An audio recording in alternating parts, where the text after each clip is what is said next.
kehidupan ini, ya, bahwa satu-satunya ya kebutuhan dalam hidup manusia, dan itu yang sesuatu yang fundament, sesuatu yang vital dan bahkan fatal, itulah satu namanya kasih. Ya. Dari kasih ini, ya, inilah yang sungguh merupakan sebuah kerinduan, merupakan sebuah kehendak, merupakan sebuah hatinya, ya, dari Allah itu sendiri. Ya, bukan karena dia bersifat kasih, karena memang dia adalah sang kasih. Ya, dan itu di garis bawahi. 1 Yohanes 4 ayat 10, ya, firman Tuhan berkata, mulai ayat 8 saja. Barang siapa tidak mengasihi, ia tidak mengenal Allah, sebab Allah adalah kasih. Ya, jika bukan Allah bersifat kasih, ya, atribut kasih bukan, tapi dia adalah kasih itu sendiri. Ya, jadi dia adalah sang kasih dan dia sungguh sumbernya. Maka memang kalau kita mengalami masalah itu berarti kita terlepas dari namanya kasih. Dan kalau sudah terlepas dari kasih, yaitu akhirnya kita sudah kehilangan kebutuhan itu, ya, kehilangan kasih, kehilangan segala-galanya. Untuk gara-gara memenuhi kasih ini, inilah maka orang berupaya dengan segala cara, ya kan? Karena orang itu pasti mau dikasihi, ya. Dan itu sebabnya terhadap ini banyak problem, ya. Cari muka lah, padahal nggak usah dicari, mukanya sudah ada, ya kan? Cari nama lah, gitu ya. Cari posisi lah, semua itu. Ya, dan gara-gara ini juga termasuk juga cari kekuasaan, ya. Dan gara-gara semua itu, maka manusia kehilangan sumber kasih. Maka itu sebabnya hari ini kita, ya, dikasih tema kasih yang memampukan. Tapi bagaimana kasih mau memampukan kalau kita belum sungguh-sungguh tinggal hidup dan ada di dalam sang kasih.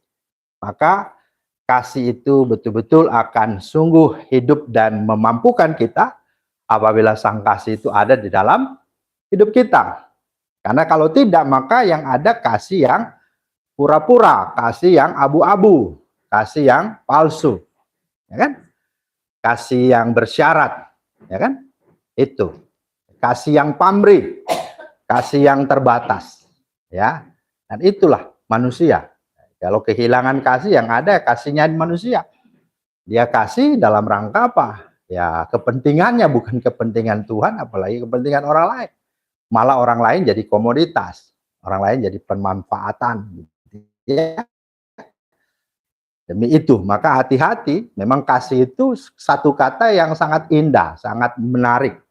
Tapi di balik itu sesungguhnya itu sangat luar biasa juga, ya, menjerat kita dan membuat kita jatuh, ya.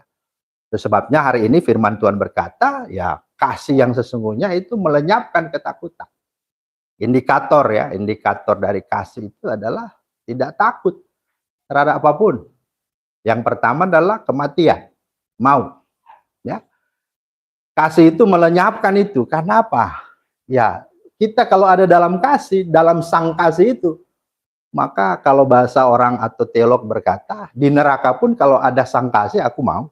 Kan begitu, ya. Jadi artinya bahwa yang utama adalah bukan tempatnya, tapi siapanya. Nah, itulah berbicara tentang Tuhan Allah itu sang kasih. Maka kalau dia ada bersama kita, kata pemazmur, sekalipun aku dalam lembah kekelaman, bayang-bayang maut, aku tidak takut bahaya. Kenapa? Karena ada sang kasih yang ada besertaku. Dialah Immanuel. Maka bicara takut berani itu bukan bicara tempat, bukan bicara kita ada di tempat nyaman, di sana ada pengawal, ada penjaga, terus yang ada di tempat yang gelap, terus itu tandanya yang gelapnya itu tidak ada kasih, enggak, atau tidak ada keberanian, enggak juga, ya. Begitu. Atau bicara tentang keadaan apapun. Itu sebabnya kasih tidak ada disebut di situ, dipengaruhi, dikendalikan oleh situasi apapun. Maka dialah yang menguasai dan mengendalikan segala sesuatu. Itulah kasih. maka dia melenyapkan ketakutan.